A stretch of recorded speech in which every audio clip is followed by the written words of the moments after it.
Ma'am, we need your eyes on this, like right now. I hadn't even had my second cup of coffee yet, and already the junior legal associate was practically vibrating at my office door like a chihuahua on espresso. I didn't roll my eyes, but God, I wanted to. Instead, I just took the printout from his hand and gave it a once-over. Top corner, confidential memo. Center, preliminary asset divestiture timeline. Bottom line, someone had accidentally BCC'd the entire M and a partner list, and if even one of them forwarded this to the wrong inbox, we'd be dealing with a press leak before lunch. Tell Susan to recall the email. Scrub the servers, internal and external. Then get me the full recipient list and pull audit logs on who opened it. I want to know if any of those files pinged a non-company IP. I said it calmly, the way you tell someone how to make a decent grilled cheese, because that's what I did, cleaned up disasters before they made it to the top floor. 8 years ago, the CEO hired me to be his fixer.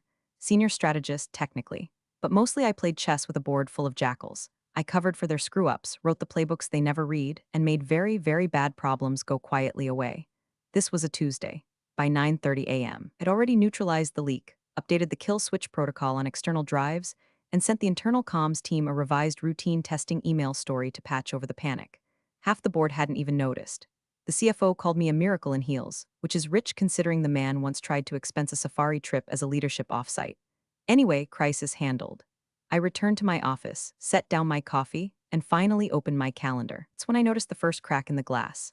My weekly one-on-one with the CEO, blocked out for the last 364 Mondays, was gone. Not rescheduled, just deleted. No cancellation email, no note, and the invite for Thursday's pipeline alignment meeting had been updated. I wasn't on it. The system didn't say declined, my name had been stripped out entirely, like I'd never existed. That's when I checked my system access log. The backend console. The doc libraries, the review queues I was the admin for were still there, but something was off. My edit privileges had been silently downgraded on 3 key folders. Someone had pulled access while I was scrubbing their mess. I didn't panic, not my style, but I did get still. Really still. Like when you hear a rattle in the woods and you don't know if it's a snake or a broken sprinkler head. I've been in the game long enough to smell a setup 2 weeks before it hits payroll. And I don't mean one of those dramatic stunts with HR marching someone out under fluorescent lights, while Janet from accounts films it for TikTok. I mean the real kind, the soft betrayal, the whispered restructuring, the kind of visionary pivot that starts with the CEO's son-in-law getting a corner office and ends with you finding your badge deactivated on a Monday morning. Anyway, if you're still listening at this point, I'll just say this: most people hear stories like this and assume they'd see it coming. They don't, you don't. Hell, I almost didn't. And I wrote the contingency clauses myself, so if you're into stories where the quiet one gets the last word and the last share, go ahead and like this and hit that subscribe button. It helps the team keep sharing these stories, and I promise this one's worth the ride. Because back then, I still thought I was just fixing their messes. I didn't realize I was the mess they were quietly planning to fix. I left the office early that day. Unusual for me. No one commented. But a few people looked up when I walked past, those slow, polite blinks like they're waiting for someone else to say something first. My phone buzzed as I stepped into the elevator. It was a calendar removal alert, one of my recurring system monitors pinging that a permissions token had been revoked. The source? Internal systems. Admin level. That's when I knew they were cleaning house. And I was the one with the mop until I wasn't. Still, I didn't react. I drove home, fed my cat, poured a glass of wine, and opened the encrypted archive I hadn't touched since the merger 6 years ago. The one with the original buyout documents, the contingency plans, and the dusty old LLC agreements we'd shelved and forgotten. I opened a file folder titled Trigger Events. Clause 14.6. He stared back at me like a snake blinking in the dark. And I smiled. Brandon was waiting in the HR glass box like he owned the oxygen inside it.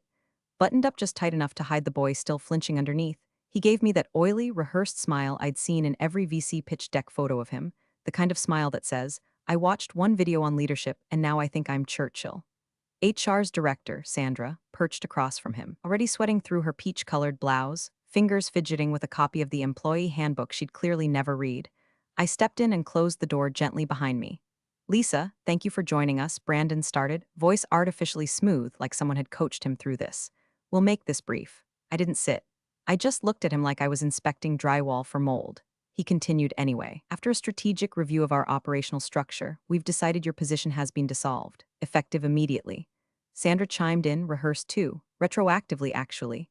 The paperwork was finalized yesterday. You'll find the details in this packet. You're terminating me, I said, not a question. Just oxygen turned into words. Yes, Brandon said, a little too fast, as part of a broader alignment. It's not personal. Of course not, I replied. Flat as a parking lot. Sandra slid a manila envelope across the table. Your severance is outlined here. We've deactivated your badge and laptop access for security reasons. IT is packaging up your desk now, and we'd like to walk you out discreetly in the next 15 minutes. Like I was a ghost, and they were doing me the favor of letting me haunt the lobby one last time. Brandon cleared his throat, clearly expecting me to protest. You understand this may come as a surprise, but I'll sign, I said, pulling a pen from my blazer pocket. Sandra blinked. Oh, we have pens, I'll use mine. I sat, uncapped the fountain pen slowly, blue ink, pressure sensitive, and signed the acknowledgement page. Not the NDA, not the non-compete. Just the page that said I'd been told. It was the pen that mattered. You see, Brandon didn't know this. 3 years ago, I'd worked with legal to embed a signature verification framework tied to high-level exits. For security reasons. Fraud mostly, to prevent impersonations during hostile buyouts. The ink and pressure profile of that pen was tied to the archive, time-stamped, immutable, just a little gift to future me. I recapped the pen, slid it back in my pocket, and stood. Brandon looked surprised, disappointed even, like he thought I'd make a scene. But I wasn't going to scream. I wasn't going to beg. I wasn't even going to blink. That would have made it personal. I picked up the envelope and walked toward the door. Sandra half rose, probably unsure if she was supposed to escort me. I spared her the dignity. Thanks, I said, voice dry as copy paper. Tell security not to bother. I know the way out. As I passed the reception desk, I caught my reflection in the glass doors. Calm, poised. One hair out of place on the right, I fixed it. Outside, the sun hit hard, unforgiving and hot, the kind of heat that makes concrete radiate and men in ties sweat guilt. I didn't break stride. I got in my car, shut the door, turned the AC to Arctic and stared at the envelope in my lap. Strategic realignment, the paper inside still warm from the printer. They didn't even give me the courtesy of delay. They'd planned this for weeks, maybe longer. Brandon had probably spent the last few nights practicing that speech in the mirror, imagining how cool he'd look firing the legacy hire. The fixer, the woman who knew where the bodies were buried because she dug the damn holes. I opened my phone. Calendar access, gone. Email, locked. Internal Slack, deactivated. But my private archive, still live, still mine. I typed one word into the search bar, trigger. Up came exactly what I'd hoped. A memo titled Redemption, trigger DNC 14, dated 6 years ago, countersigned by the CEO himself, and attached to a dormant severance clause, clause 14.6. C. The moment I saw the activation criteria, my heart didn't race. It slowed. Involuntary termination of employee linked to executive familial restructuring shall trigger full buyout rights under LLC Agreement 6A, provided termination is initiated retroactively and verified by timestamp signature. And there it was, my calm, my stillness, not weakness, not denial, preparation. Because the only person who could have built that clause was me, and they'd just walked directly into it. The storage unit smelled like forgotten ambition, cardboard, old ink, and the lingering disappointment of projects that never launched. I hadn't been back in years. Not since the second merger, when they moved legal off-site and digitized everything, except what they didn't want indexed. My unit was sandwiched between a bankrupt catering company and someone's failed Etsy warehouse. Unit 209, 10 by 10 of corporate ghosts. I keyed in the passcode, my first boss's birthday, and the door groaned open like it knew something had changed. Against the back wall sat the filing cabinet I'd lugged in myself, behind a broken ergonomic chair and a crate labeled Q3 Crisis Playbooks. I moved the chair, crouched, and popped the bottom drawer. Inside, behind a weather-warped binder and two spare burner phones, was what I needed, a dusty metal lockbox. Combination only.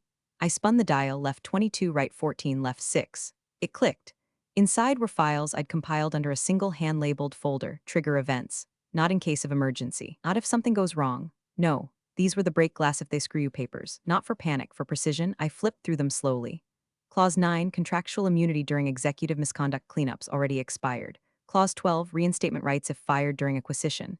Only valid if I still held shares. I didn't. Then Clause 14.6, C, I paused. The paper was heavier than the other's original copy. Initialed, signed, stamped. Dated 6 years ago during the peak paranoia phase, when the CEO was convinced the board would stage a coup, and Brandon was still introducing himself as serially adjacent to success. It read, in the event of a retroactive involuntary termination initiated by an executive with familial ties to active leadership, the named employee shall assume full rights to equity redistribution per subsection 6A, provided the event meets authentication protocol outlined in Addendum B. I flipped to Addendum B. Authentication required 3 things. Termination must be retroactive. The trigger must be a leadership change involving family. The clause must be manually activated by a timestamped, notarized copy of the original agreement. I sat on the floor, file in my lap, hands steady. They'd handed me all 3 requirements on a silver platter. Retroactive, check. Brandon had said the paperwork was signed yesterday, even though they informed me today. Familial leadership, Brandon again. CEO's son-in-law, promoted 2 months ago. Manual activation, that's why I'd brought my pen to HR. I pulled out my phone and made one call. Hello, Mr. Alston? Yes, this is Lisa Redding. I need a notary. No, not a digital one. I need physical signature verification. Yes, original document. I need the timestamp logged by end of day. I'll pay double your rush fee. He asked where to meet. I said my kitchen table. I hung up. Then I took a breath, leaned back against the cold wall of the unit, and let the silence wrap around me like armor. This wasn't about revenge or ego or even the job. That bridge was already burnt and scattered to ash. This was about what I built. Because here's the thing, you don't spend 8 years fixing everything broken in a company, cleaning up the messes of men who think NDAs are magic shields, without learning how to protect yourself too. You don't sign agreements without building in doors they'll never notice because they never read the fine print. They just assume you'll stay quiet. They forget who wrote the clauses. I packed the folder into a fireproof bag, locked the box again, and shoved the drawer shut. Back in my car, I cracked the windows and let the air move. My dashboard read 3:42 p.m. I still had time. The next board meeting was scheduled for Friday.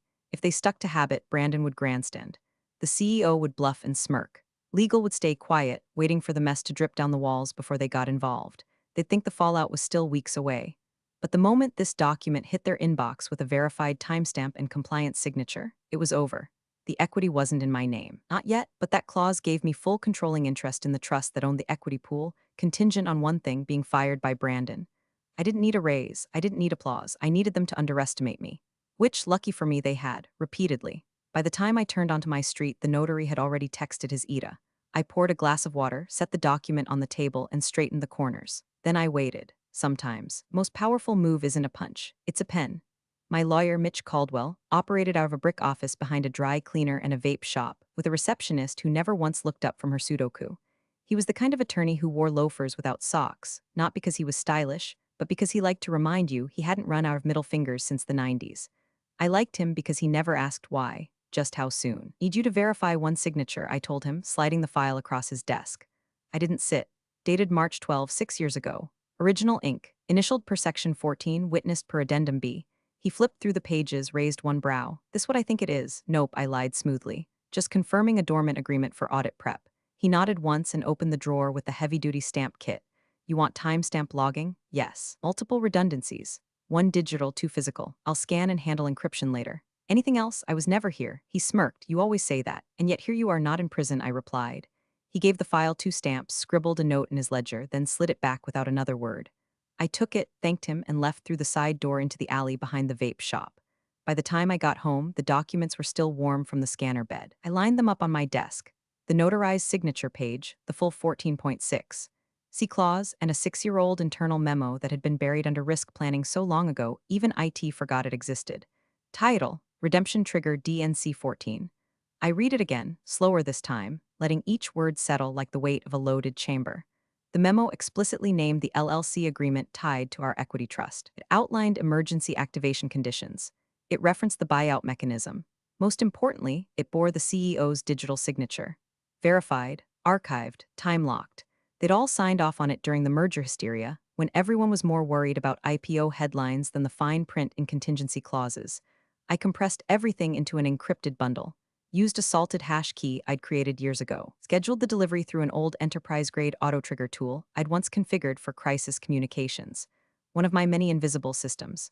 Timestamp, Friday, 1 p.m., mid-board meeting. I even routed the email through our internal legal queue so it'd show up on the main screen when they shared updates. No one would miss it. No one would be able to stop it either. With that done, I shut my laptop and poured a second cup of coffee. The next morning, I got the first alert. Brandon, brilliant tactician that he was, had sent out an internal announcement. Subject line, Operational Vision Refresh, Q3 and beyond. I wasn't CC'd. The email talked about restructuring, flattening verticals, cross-collaboration, all the usual bingo card garbage. But there, 3 paragraphs down, was the part that made me blink twice, effective immediately. All legacy strategy roles will be reviewed for alignment against updated KPIs. Transition plans will begin next week. Legacy strategy roles, that was me, would have been me. Instead, I was now something else entirely. Something Brandon hadn't planned for, something the CEO hadn't even realized was walking back toward them. I watched the email rack up comments, reactions, nervous DMs, and I stayed silent. I didn't text anyone, didn't log into Slack, even open my old email archive. I wanted no trace of forward motion. No signals, just dead air, because the quiet ones, we don't argue in all hands, we don't fume in LinkedIn posts. We build devices, we hide switches, and when the time is right, we pull them. Midday, I drove to the bank to update my trust details, not the one they knew about, the other one, the one tied to the LLC referenced in clause 14.6. C. I faxed over the notarized documents. Received confirmation in 37 minutes. By the time the sun dipped, everything was ready. Trigger clause armed, routing logic verified, legal metadata flawless. They had no idea that the last person they'd fired wasn't a redundant strategist. She was the only one with the ignition codes. I parked exactly where I always did, level 3, far back left, next to the concrete pillar that smelled like mildew and indifference. Same cracked windshield. Same hanging air freshener shaped like a tree, now a faded gray. Everything looked the same, except I wasn't. I stepped out of the car, heels clicking like war drums against the parking deck. Power walk, not fast, not slow, just confident, calculated. My blouse was starched, blazer pressed, hair twisted into the kind of bun that said don't bother. In my bag, nothing but the bare essentials. No laptop, no notebook. No badge backup. Just a pen, my phone, and a silent payload ticking down behind a firewall they never thought to check. I took the elevator to the lobby. A young guy in a too-tight suit looked up from the security desk. His face twitched when he saw me, something between confusion and fear. "Miss Redding," he said, half rising. "We thought, I'm here for the board meeting," I said, not slowing. "Room 17B, as always." He glanced at his monitor, then back at me. His hand hovered near his walkie. I stopped, locked eyes with him, and raised my badge. Beep. The gate clicked open. He didn't say another word. I walked past reception, through the hall, past the corporate art they installed to make the building feel inspired. It was still sterile, still overlit, still pulsing with people who measured worth by Slack emojis and calendar invites. I knew half of them saw me. I also knew none of them would stop me. I was a ghost now. Ghosts walk where they please. Room 17B had already filled. The board flanked the long glass table. Brandon stood near the projection screen, shuffling his notes like a kid prepping for show and tell. The CEO wasn't present yet, typical. Legal counsel was seated near the far end, whispering to his associate, expression locked in that default setting of preemptive regret. I opened the door like I owned the hinges and stepped inside.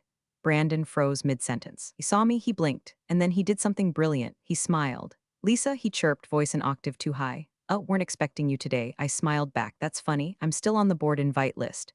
Room 17B, 1 o'clock p.m. You remember." His eyes twitched just a little. But his mouth kept up the act, of course, of course. We must have missed something in the calendar update. I walked past him, every step deliberate. Heels echoed louder than I expected. Maybe it was the marble. Maybe it was their collective silence. I slid into my usual chair, second seat from the left across from the CFO. No one said a word. The silence was sharp. Legal's associate looked like he was about to whisper something but decided to let the silence do the talking. Brandon cleared his throat. "Well, we've got a lot to cover, so let's jump right in." He tapped his laptop. The projector buzzed to life. Slide 1, Q3 reorg strategy draft outline. I didn't look at the screen, I looked at my watch. 12:58 p.m. Brandon rambled about flattening structures and operational synergies, the usual verbal beige paint. He skipped past anything that sounded too technical, probably afraid someone would ask him to define the acronyms. 12:59 p.m. My watch vibrated, not loud, not dramatic, just a small pulse on my wrist. A timer I'd set in my phone earlier. 1 minute until the scheduled transmission. 1 minute until the quietest missile ever launched would land directly in this room. The legal associate shifted again, whispered something to counsel. Counsel leaned forward, squinting at something on his tablet. Another pulse on my wrist. I kept my face neutral, legs crossed, hands folded, no expression, no gloating, just waiting. Brandon was on slide 6 now, something about streamlined reporting.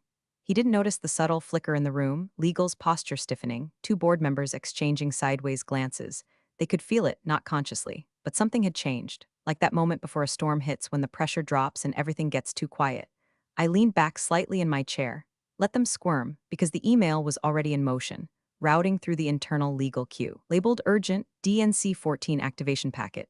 Time-stamped, verified, immutable, exactly as I planned. Let Brandon keep talking. He had 45 seconds of oxygen left before the room caught fire. Legal's tablet dinged with the subtle chime only corporate software can make, bland, clinical, and terminally polite, like death by elevator music. Counsel didn't react at first, just glanced down as Brandon droned on about some fake efficiency pod structure no one in the room believed for a second. Then he froze. The associate next to him leaned in, read the preview line, and straightened like he'd just sat on a cattle prod. I didn't move. The email subject line glowed softly from across the table. Urgent DNC 14 activation packet, sealed legal trigger, it had landed. On schedule, unstoppable. "Excuse me," counsel said, cutting Brandon off mid-sentence for the first time in any meeting I'd ever seen. Brandon blinked. Sure, something wrong?" Counsel didn't answer him. He opened the email and tapped the attachment. On the conference screen behind Brandon, the sealed PDF opened automatically, full screen. Header, Equity Redistribution Protocol Clause 14.6. See subheader, activated.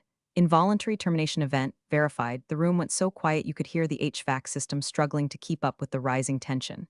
I watched the CEO slide forward in his seat like he could physically lean his way out of what was coming. The first page of the packet showed my name, full legal, and company ID. Below it, the clause text. Every line perfectly formatted. Every margin precisely rendered. Then came the trigger line.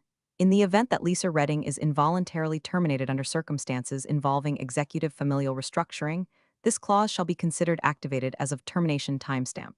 Authority to redistribute equity, transfer trust assets, and assume controlling interest shall proceed per subsection 6A, non-reversible upon verified execution. Then the signature page, dated 6 years ago, my signature, in blue ink, right where I left it, initialed by the CEO, verified by external counsel, witnessed by notary, all with timestamp metadata embedded and visibly certified. No edits, no loopholes, no delays, just the hammer dropping. Brandon stammered that can't be right. What is this? This isn't. Counsel didn't answer. He was scanning page 2, then page 3. Then he muttered, almost involuntarily, it's real. The CEO leaned forward, palms flat on the table. Turn that off right now. Counsel didn't move. The associate whispered, it's in the system queue, legal locked, can't stop it now. Another page loaded. The scanned memo, redemption trigger DNC 14. It referenced the clause, the conditions, the attached LLC agreement they forgot they'd ever signed. The CEO's digital signature sat on the bottom right corner of that memo like a landmine finally going off. Jesus Christ, the CFO breathed, slumping in his seat. Brandon looked at me like I'd grown horns. Pale, sweaty, like he finally understood what had just happened. You set this up? He managed. I tilted my head slightly. I didn't set anything up, you activated it, I just prepared it. Why would you? You fired me, Brandon, I said calmly, keeping my voice even, retroactively, as part of a familial leadership restructure. I didn't write the clause after you did that. You just walked right into it. His lips parted. But no sound came out. Across the room, legal counsel closed his tablet slowly, like he was afraid any sudden movement might trigger another document to appear. The CEO slammed a hand on the table. We never approved this. Counsel didn't even look up, sir, you signed it. March 12, 6 years ago. I can pull the version history right now. But this clause, this was never meant to be. Then maybe you should have read the documents you approved, I said, still calmly, almost gently. The CEO stared at me like he wanted to say something else, but words failed him. His face twitched. A small, involuntary tick under his left eye. The kind of thing that happens when someone realizes their whole kingdom was built on someone else's blueprint. Because now the room knew this wasn't a prank. It wasn't a stunt. It was legal, executed, irrevocable. Brandon sank into his chair like the gravity in the room had doubled. Nobody spoke. I didn't need to. The clause had done the talking for me. Read it again, the CEO barked, sweat beading on his brow. His tie was yanked halfway loose, eyes locked on legal like he could stare the clause into reversing itself. General counsel cleared his throat, pulled the printed copy from the packet displayed on the screen, and began, voice dry as toast and twice as bitter. Clause 14.6. See, in the event that Lisa Redding is subject to an involuntary termination, retroactive or otherwise, initiated by an individual with familial ties to the executive leadership team, and that said termination is associated with any operational restructuring or reorganization which affects previously assigned strategic duties. This clause shall activate automatically and irrevocably. Upon activation, controlling interest in the designated LLC equity trust, reference 6A, shall transfer to the named employee, in accordance with Addendum B, which confirms binding notarization and time-stamped execution at the time of the agreement. The room went still again. It was that word, irrevocably.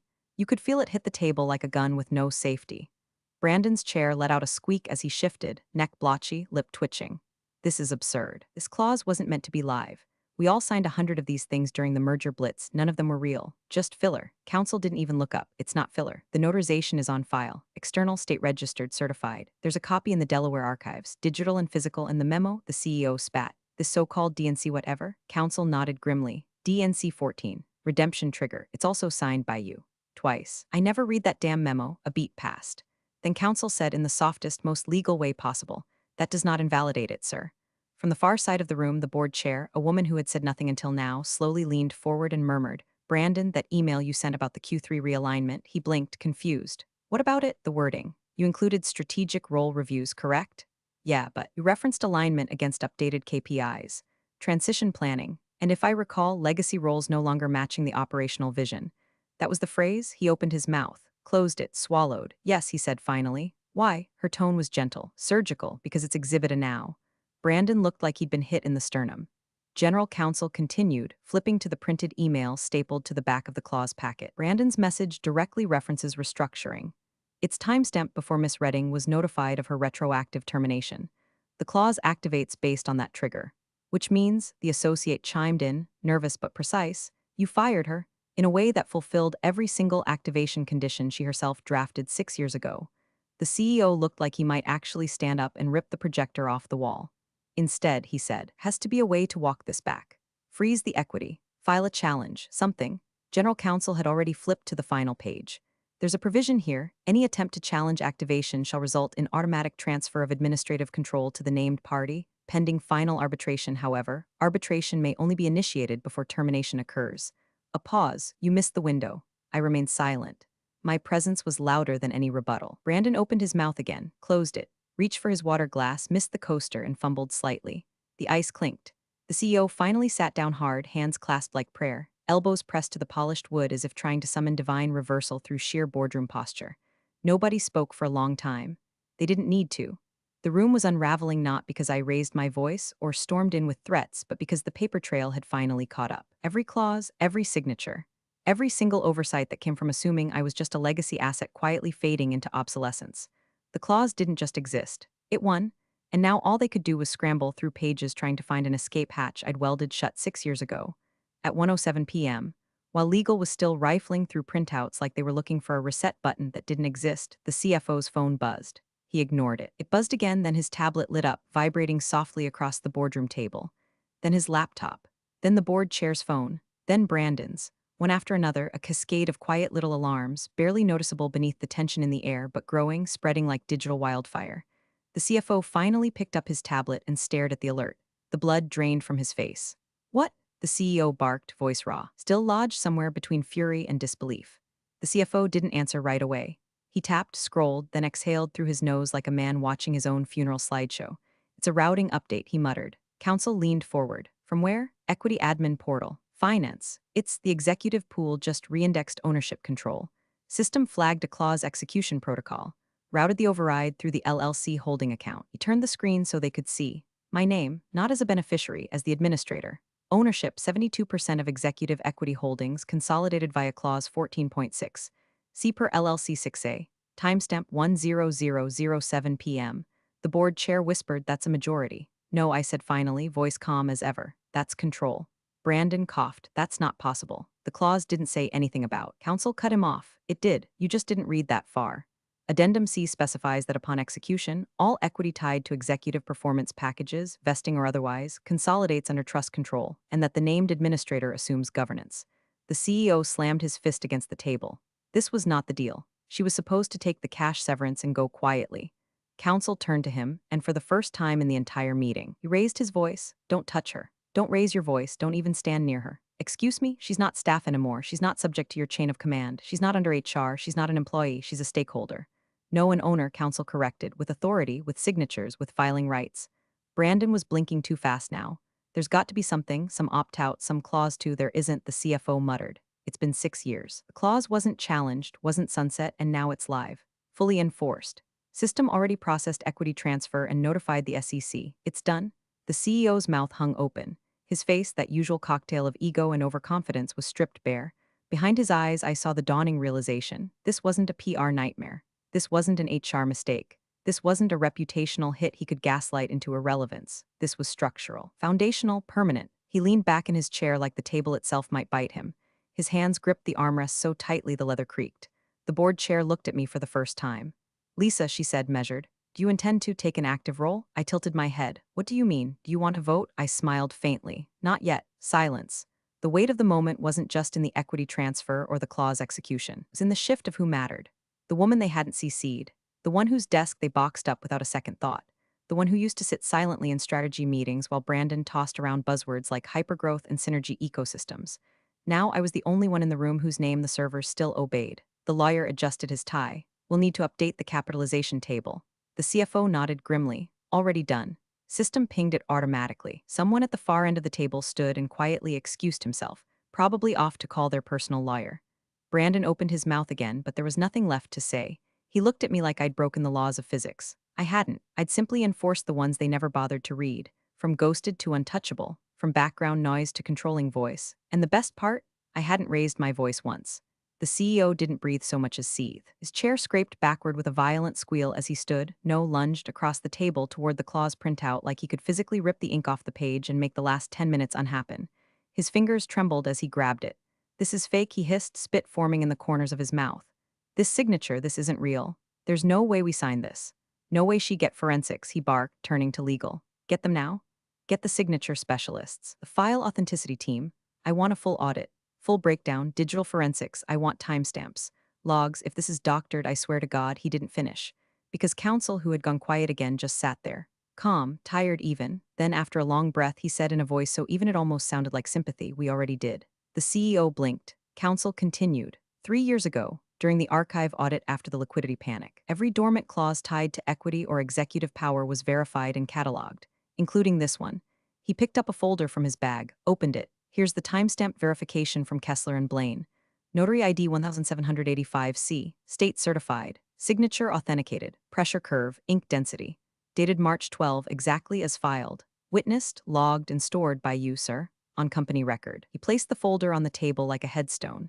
The CEO's hand hovered in the air, trembling, then slowly dropped. The room was dead quiet except for the soft, electronic hum of the screen behind Brandon. One by one, the tabs began to update.